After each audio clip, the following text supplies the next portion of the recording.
Frédéric Mazella.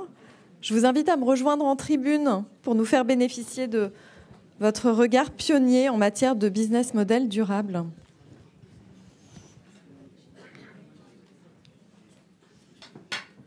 Bonjour Frédéric. Bonjour. Ça devrait marcher. En ce micro-là, et oui, ils marchent tous. Il y a un téléphone qui a été oublié là. C'est le mien. La personne va s'en rendre compte. Ah ouais, voilà. D'accord. Dans cet espace de... Je me mets où? Je me mets par là. Hop. Merci beaucoup de nous rejoindre, Frédéric. De rien, merci beaucoup. Est-ce que vous voulez nous parler un petit peu de vous? Pourquoi pas? Je m'appelle Frédéric. Non, je commence par où? Je ne sais pas. Vous pouvez peut-être nous parler un petit peu de votre parcours, des entreprises que vous avez créées? Oui, alors donc j'ai créé une société que vous devez connaître qui s'appelle Blablacar, voilà, qui est aujourd'hui présente sur 3 continents, dans une vingtaine de pays. Donc 80% de l'activité d'ailleurs est hors France. On pense parfois que Blablacar est essentiellement France, mais en fait c'est seulement 20%.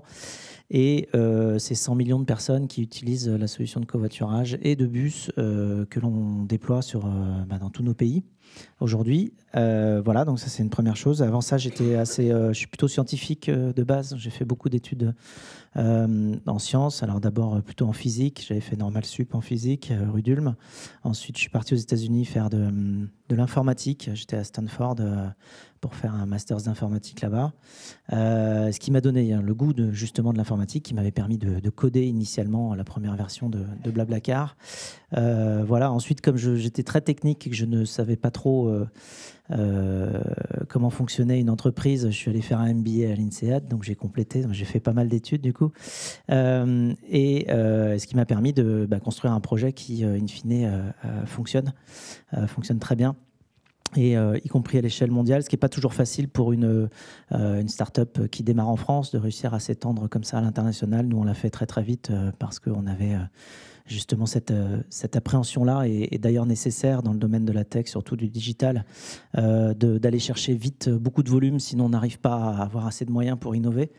Et c'est extrêmement important. C'est aussi pour ça qu'on voit les très très grandes sociétés tech s'étendre partout, parce que ça leur donne le volume suffisant pour pouvoir financer leur R&D permanente sur l'évolution de leurs produits et de leurs services. Donc voilà, ça c'est une première vie qui continue d'ailleurs. Je suis toujours président mais non exécutif chez Blablacar. Et en parallèle, donc du coup depuis 2-3 ans, j'ai commencé à créer un nouveau projet qui s'appelle DIFT, qui anciennement s'appelait Captain Cause. Peut-être vous aviez entendu parler. On a changé de nom il y a un mois parce que DIFT, c'est beaucoup plus simple. DIFT, c'est don plus gift, et vous allez voir pourquoi ça s'appelle comme ça. C'est la combinaison justement d'un cadeau et d'un don. Et je pense qu'on rentrera dans ce que ça fait plus précisément d'ici la fin de cette intervention. Voilà, et après, autrement, je suis très impliqué avec France Digital aussi. Je suis coprésident de l'association qui rassemble 2000 startups et une centaine d'investisseurs, et qui a pour but justement d'amener une forme d'éducation, notamment du régulateur, mais pas seulement, autour de ce qu'est le digital et comment on peut le faire progresser, comment on fait pour qu'il ne soit pas,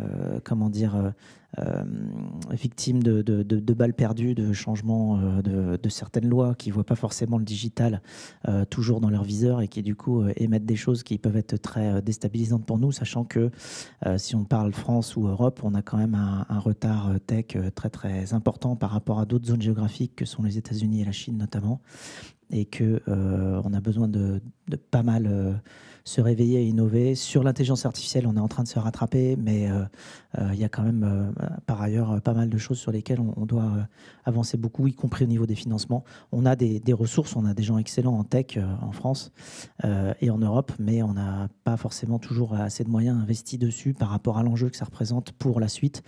Des enjeux, il y a les enjeux évidemment de services et d'économie, mais il y a aussi des enjeux de souveraineté qui sont de plus en plus visibles, notamment au regard des situations géopolitiques qu'on vit actuellement. Voilà, on pourra en parler pendant des heures. Qu'est-ce que je fais d'autre? J'ai une émission sur BFM Business qui s'appelle Les Pionniers, tous les vendredis soirs, où je reçois plein de gens qui innovent dans toutes les directions. J'ai reçu déjà 90 personnalités. C'est très très très varié, puisque ça va d'astronautes comme Claudie Hennuret à Hubert Védrine, que j'avais la semaine dernière, ou bien Brune Poisson, ou bien André Comte-Sponville, Pascal Légitimus, voilà, Michel Simès, Étienne Klein, enfin il y a un peu de tout. Et c'est juste des gens qui font pas comme les autres. Il y a aussi Tony Estanguet qui était venu, Martin Fourcade qui est venu en début de saison aussi. Donc il y a un petit peu tout ça, et ce que je vais explorer, c'est ce qui anime ces gens-là, ce qui les motive, ce qu'ils ont appris, ce qu'ils peuvent nous partager, et ce qui, quelque part, nous donne aussi envie d'agir, parce qu'en les voyant, en voyant comment ils agissent et comment ils réfléchissent, les doutes qu'ils ont aussi, on ne voit pas toujours, parce qu'on voit leurs résultats, on pense que les gens qui réussissent ne doutent pas, c'est totalement faux.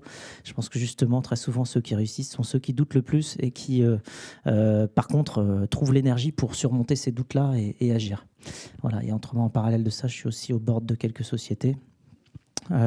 Donc je suis au board de l'INSEAD d'ailleurs, entre autres. J'ai été au board de Renault, mais pour une histoire de manque de temps, je suis reparti du board de Renault il y a 1 an et demi.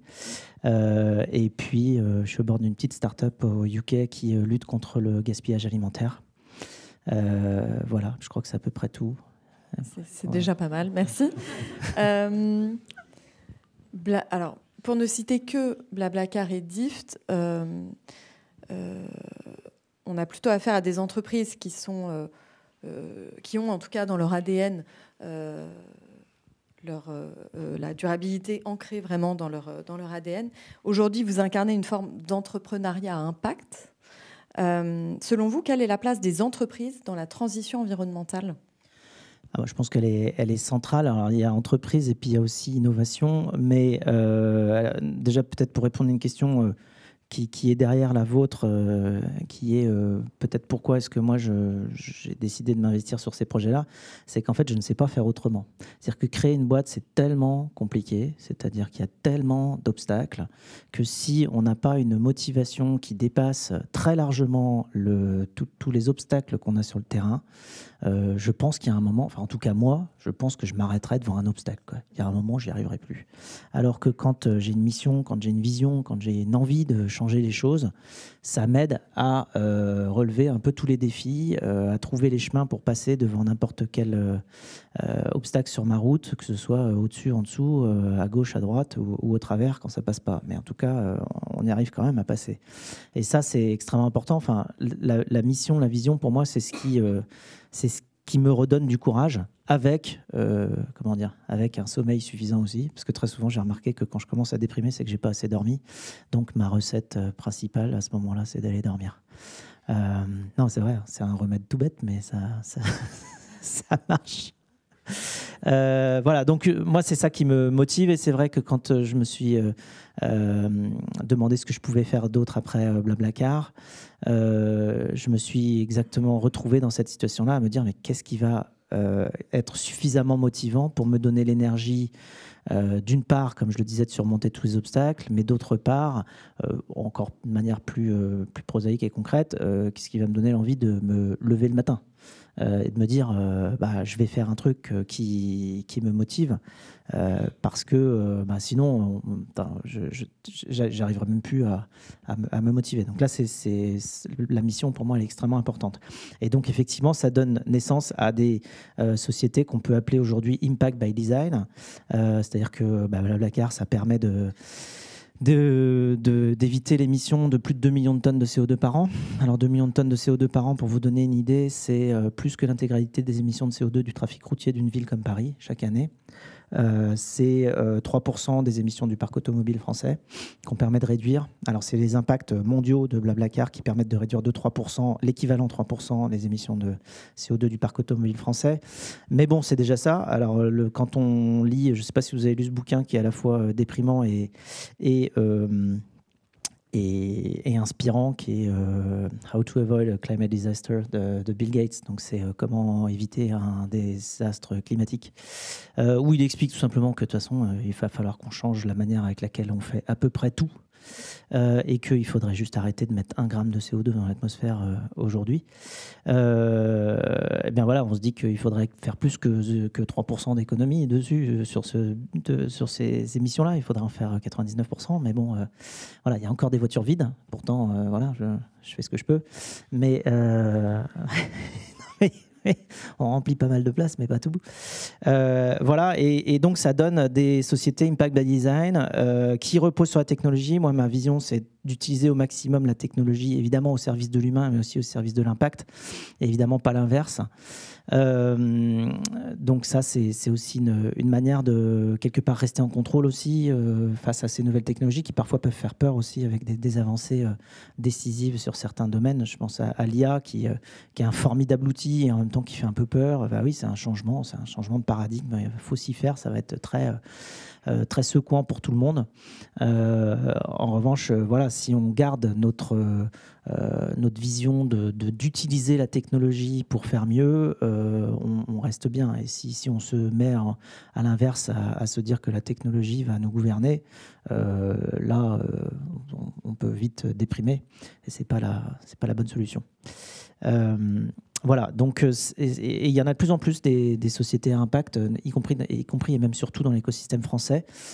Chez France Digital, on en a répertorié plus de 1150 dans le baromètre des startups à impact. Ça a doublé en 2 ans.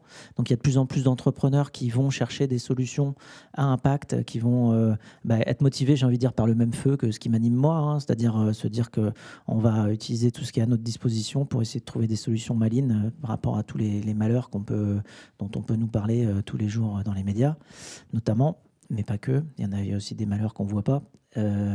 Et donc quand on utilise la technologie pour ça, je pense qu'on est remonté, on est motivé pour tout le temps, on a une énergie inarrêtable. Voilà. Merci beaucoup. En vous écoutant, on comprend qu'il y a d'un côté les entreprises dont vous parlez, que vous avez créées, des entreprises sustainable by design, qui intègrent les enjeux ESG dans leur ADN depuis leur création. On voit aussi qu'il y a les autres, celles qui doivent opérer une transition plus ou moins facile, qui ont un héritage aussi à transformer. Comment est-ce que ces dernières peuvent apporter leur pierre à l'édifice et comment est-ce qu'on peut accompagner ces entreprises qui ne sont pas vertueuses par essence? Ouais, je pense qu'il y a une première dimension indispensable qui est, c'est la phrase un petit peu classique, mais qui dit « ce qui ne se mesure pas ne s'améliore pas ». Donc, il faut commencer par vraiment mesurer tout ce qu'on peut dans son entreprise pour savoir les leviers dont on dispose pour faire mieux. Et ensuite, donc ça, il y a de plus en plus d'outils qui se développent là-dessus pour savoir mesurer tous les coûts de la production de notre chaîne de valeur, les coûts environnementaux, je parle, parce que les coûts financiers sont déjà comptés. Il faut aussi pas prendre évidemment le sujet à la légère. Il faut quand même voir une chose, c'est que rien que pour compter des sous dans une entreprise, il y a entre 2 et 7-8% de l'effectif qui ne fait que ça. Le département finance. Non, mais c'est vrai, il compte les sous. Alors que les sous, c'est pas compliqué à compter. C'est plus 1, moins 1. Enfin, je veux dire, en plus, c'est digitalisé aujourd'hui totalement. C'est dans des fichiers, c'est tout en base. Enfin, tout est là, tout est traqué. Il n'y a pas un euro qui n'est pas traqué. Donc, toutes les données sont déjà connues, traquées, mises dans des fichiers. Et donc, on peut les compter, les rassembler, en faire tout ce qu'on veut. Et malgré ça, ça occupe, allez, on va dire 5% de l'effectif. Espérer qu'on va améliorer les impacts environnementaux dans une entreprise quand l'effectif qui s'occupe de ça est de 1 pour 1000, c'est pas possible. Donc, il faut aussi bien se mettre en tête, parce qu'en plus, les impacts environnementaux, évidemment, malheureusement, ils n'apparaissent pas magiquement dans des fichiers Excel et qu'on va pouvoir manipuler comme on veut. Donc, il faut se mettre à aller les mesurer et effectivement les rentrer dans des fichiers pour pouvoir les prendre en compte et ensuite aller les optimiser. Donc, ça, c'est la première chose. Il y a pas mal de sociétés qui aident les grandes boîtes à aller justement articuler cette collection de données et puis leur traitement et puis ensuite trouver les process pour les améliorer. Après, il faut aller regarder tout ce que fait l'écosystème d'innovation justement autour de ces problématiques-là, parce que je parlais de 1000 startups qui sont à impact. Toutes ces boîtes-là, elles ont des solutions, elles pensent à des solutions qui peuvent être extrêmement utiles pour les grandes sociétés, parce qu'en interne, elles ne vont pas forcément être capables, ces sociétés-là, d'aller créer ces solutions innovantes. Donc, il faut aller les regarder, il faut les utiliser, ces solutions-là, pour pouvoir améliorer tout ce qu'on peut optimiser dans sa société. Après, il faut penser à sensibiliser, communiquer aussi, parce que on agit beaucoup plus facilement et en milieu beaucoup plus favorable quand tout le monde est bien conscient des problématiques. Donc, il ne faut pas mettre les problèmes sous le tapis, ce qu'on a fait trop longtemps en fait. On a mis les problèmes sous le tapis trop longtemps. En résultat, là, à un moment, le tapis il est gros, quoi. Ça se voit. C'est le problème qu'on a aujourd'hui. Hein. Donc, il faut aller vraiment en parler, communiquer, dire ce qu'on va faire, être honnête par rapport à ça. C'est pareil, en tant que marque, ne pas cacher les choses. Par contre, montrer les actions qu'on fait. Vous savez, les gens n'en veulent jamais à quelqu'un qui est honnête par rapport au problème et qui explique comment il agit pour améliorer la situation. Ils en veulent à quelqu'un qui leur a caché le problème. Et pendant pas mal de temps, les marques ont essayé de cacher les problèmes qu'elles avaient, plutôt que de dire, bon, on a un problème, et puis de toute façon, vous le savez, parce que quand on produit ça, vous imaginez bien que sur la chaîne de valeur, il y a pas mal de trucs qui ne sont pas forcément très propres. Sauf que voilà ce qu'on fait pour améliorer. Et ça, il faut avoir ce courage-là, cette honnêteté-là vis-à-vis de ses clients, vis-à-vis de ses partenaires, d'expliquer ce qu'on fait pour s'améliorer. Et ça joue beaucoup à la fois dans la motivation que tout le monde va pouvoir montrer au sein de l'entreprise, dans la sensibilisation aux problématiques, à la fois de l'entreprise, mais aussi de ses partenaires et de ses clients, et évidemment dans le résultat final, puisqu'on va être capable d'enclencher des mécanismes de transition et de transformation beaucoup plus facilement une fois que tout le monde est d'accord et qu'on ne se retrouve pas avec la moitié ou les trois quarts des gens qui sont dans le déni des problèmes. Donc voilà, tout ça combiné fait qu'on peut améliorer les choses. Donc voilà, mesurer, aller voir les solutions innovantes qui existent et les utiliser au maximum. Et puis sensibiliser, communiquer au maximum sur ce qui est fait, sur les améliorations qu'on apporte. Merci beaucoup Frédéric. On a un tout petit peu évoqué DIFT. Peut-être que vous voulez nous en dire plus. On a un petit... Comment on peut dire ça? Un petit jeu? Une opération? C'est une opération de difting, parce qu'avec DIFT vient évidemment l'action de difter. Donc c'est une opération où on va pouvoir difter. Alors je ne sais pas ce que vous projetez. Normalement, on va pouvoir voir quelque chose sur les écrans. Alors je vais vous expliquer déjà ce que c'est que DIFT. DIFT, c'est justement un outil, ça rejoint mon dernier sujet, c'est un outil de sensibilisation, d'engagement extrêmement simple. Qui consiste pour une entreprise à aller offrir la possibilité à ses clients, à ses partenaires, d'aller expérimenter la joie, le bonheur et la satisfaction d'aider des projets extrêmement concrets sur le terrain. Donc c'est un cadeau. Alors DIFT, ça vient de la fusion de deux mots formidables qui sont don et gift, ou en anglais donation as a gift. Donc c'est un don cadeau. Donc si vous scannez ce QR code, vous allez pouvoir découvrir derrière 3 associations. Alors QR code que vous trouverez aussi au dos de vos badges. Voilà. Et donc nous, c'est même pas, on l'appelle même pas le QR code, on l'appelle le cœur code. Pardon, le QR code, excusez-moi. Comme vous avez vu, c'est un cœur code. Donc si vous le scannez, vous allez voir 3 associations qui font un travail formidable en termes d'éducation et à la fois d'école et d'inclusion. Est-ce que tout le monde arrive à le scanner? Vous le trouvez au dos de vos badges? Allez, au dos du badge, il est sur l'écran. Ça doit marcher, c'est le même. D'accord. Et donc, vous avez 1500 points chacun, et ces points-là se traduisent en un impact extrêmement concret, c'est-à-dire que les associations derrière les transforment en actions qui sont chiffrées. Vous allez pouvoir voir à combien sont chiffrés chaque effort derrière ces 1500 points dans chaque association. Ouais. Pardon. On va afficher les chiffres en direct. Les chiffres après, voilà. On peut voir aussi les chiffres directs. Mais donc là, vous avez donc 3 associations. Vous avez dû le voir en allant directement dessus. C'est bon, tout le monde a pu scanner le QR code? C'est bon? Vous avez 1500 points. Vous avez une présentation des 3 associations. Vous pouvez voir les informations sur chaque association. Il y a même des vidéos, il y a plein de textes. Et vous choisissez à qui vous attribuez vos 1500 points. Et derrière... C'est une des 3. Et donc là, on a les résultats en live. Et là, voilà, on a les votes en live qui ont été faits par vous directement. Donc, au fur et à mesure que vous votez, avec la répartition sur les 3 projets. Donc, vous avez Sistec est repassé devant, les enfants de la balle et la 2e, et le sens de l'école, la 3e. Donc, ça vous permet de non seulement découvrir ces projets-là, être sensibilisé. Donc, c'est une manière assez simple de profiter de la joie d'aller soutenir une belle action, et puis ensuite de voir exactement quelle action va être soutenu grâce à vos 1500 points. Vous serez également, parce qu'on est une plateforme, vous le comprenez, de financement de projets associatifs. Alors, si je vous donne un petit peu de nouvelles sur là où on en est, donc le projet, il a 2 ans à peu près, ça fait 2 ans qu'on s'est lancé vraiment. On a déjà 300 entreprises partenaires qui ont bien financé des associations sur notre plateforme. On a soutenu à peu près 200 associations et on a aiguillé 10 millions d'euros jusqu'à aujourd'hui vers ces associations-là. C'est une nouvelle source évidemment de force, d'énergie, d'argent pour ces associations-là. Une nouvelle manière aussi d'être exposé un petit peu au milieu professionnel de manière générale et de créer des ponts entre les entreprises et les associations. Ça, c'est extrêmement important. Ça permet aux associations aussi de sensibiliser par rapport à leur action et ça fait plaisir de pouvoir agir par rapport à des problématiques qui évidemment sont réelles et concrètes sur le terrain. D'ailleurs, j'en profite juste pour mentionner que c'est un membre Appia anonyme qui finance cette opération. Exactement. Comme il était anonyme, je ne l'avais pas mentionné. Pourquoi ces 3-là? Il faudrait demander aux membres Appia anonymes.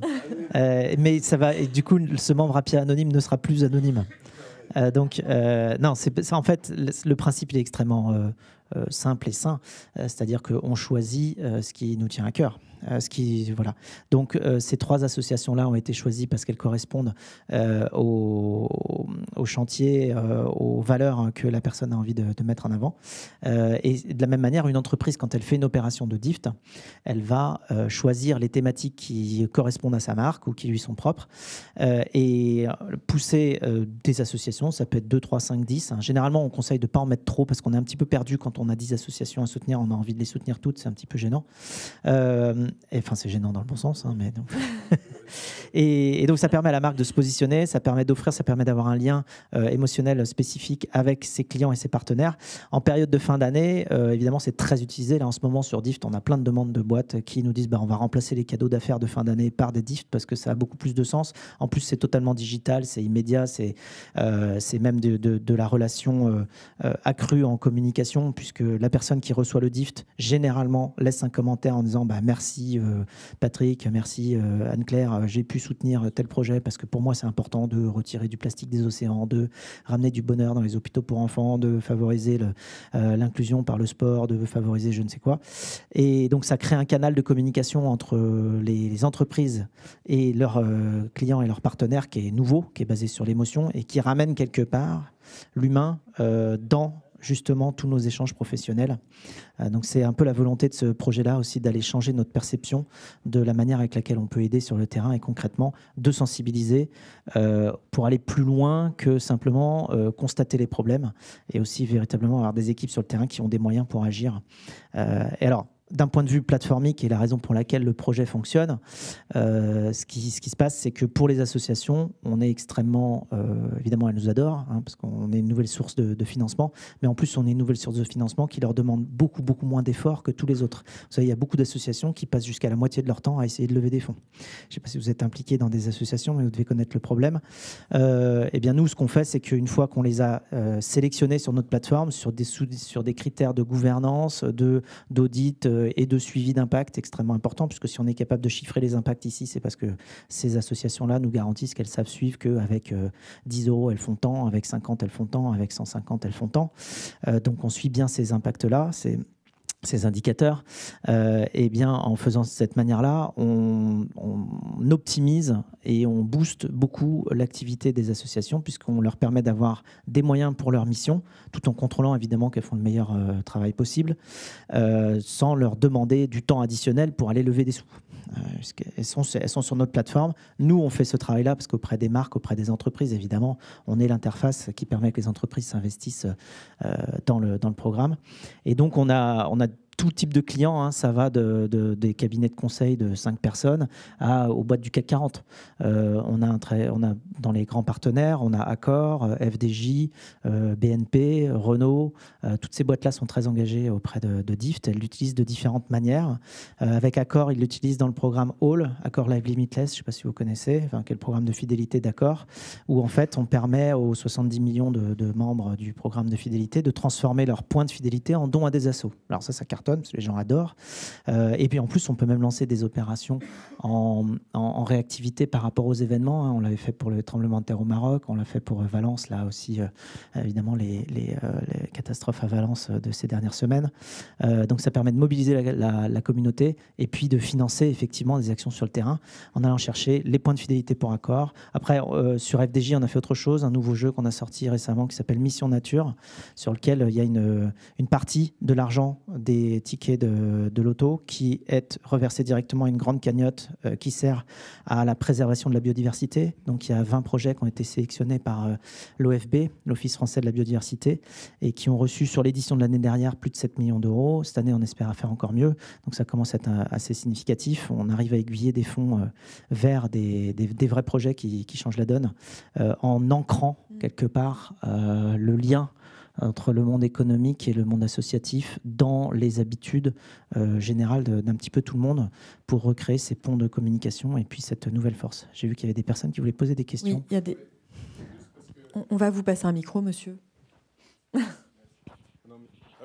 Juste parce que vous parlez très vite et vous êtes très brillant et nous, on est à l'heure de la sieste. Je voulais juste être sûr d'avoir compris le système, c'est-à-dire qu'il y a un anonyme parmi nous qui a dit je finance peut-être 1 000 euros pour ces 3 associations. Et ouais, nous, on est en plus train que de ça en l'occurrence, mais oui. Bon, formidable. Et nous, on est en train de voter pour savoir vers quelle association. D'accord. Exactement. Cette personne-là a non seulement dit je mets X milliers d'euros, mais en plus présélectionné ces associations.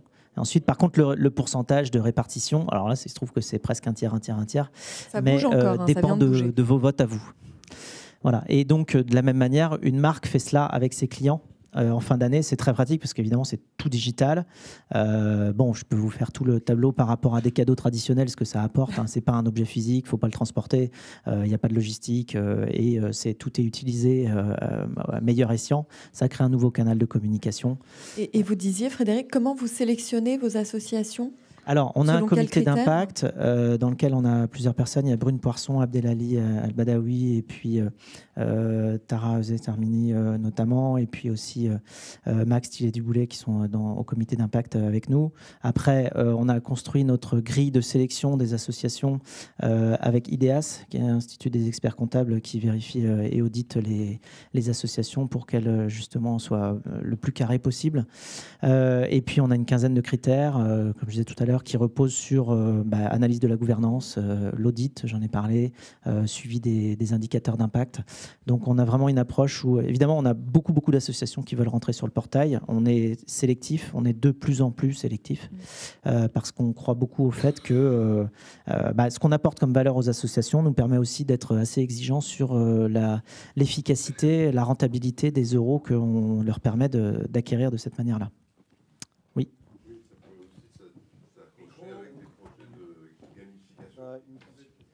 Alors, ouais, au niveau...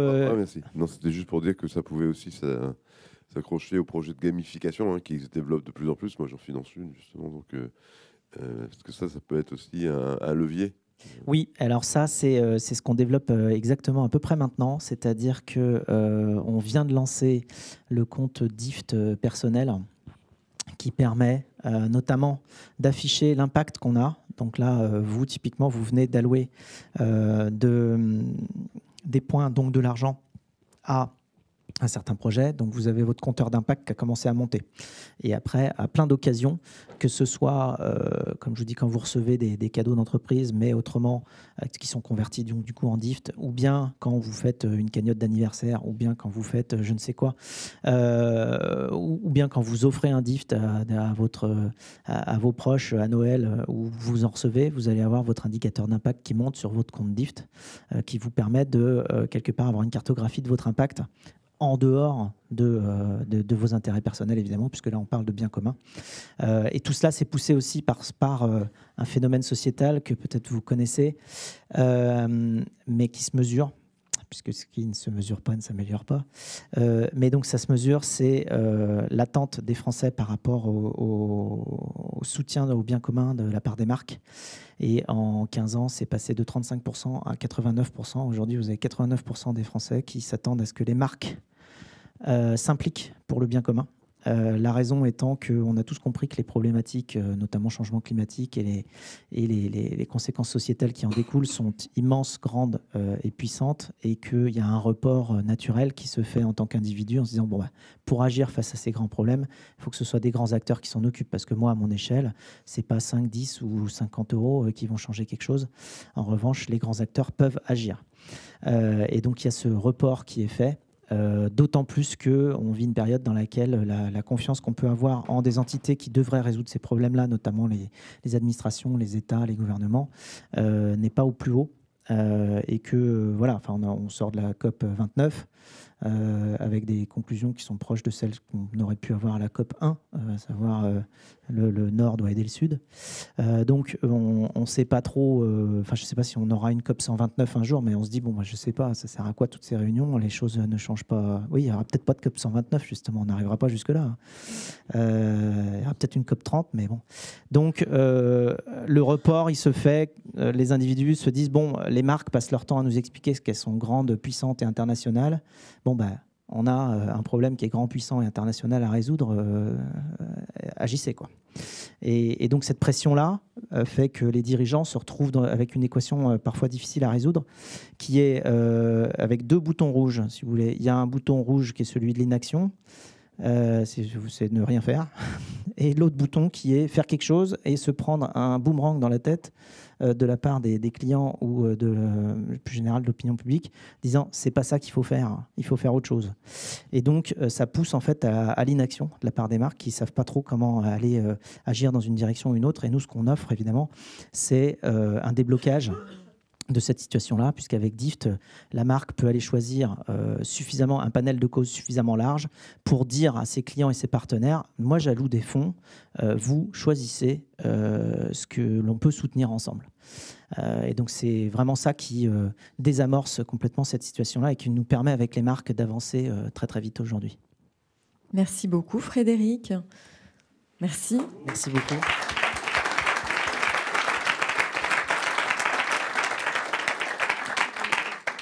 Donc je vois que nous avons eu 70 participations et que c'est le sens de l'école ou les enfants de la balle qui ont... Les enfants de la balle qui ont finalement récolté. Ok.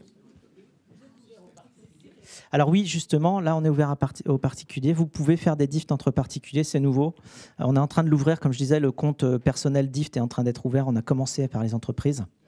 Et là maintenant on s'ouvre aux particuliers directement sur dift.com.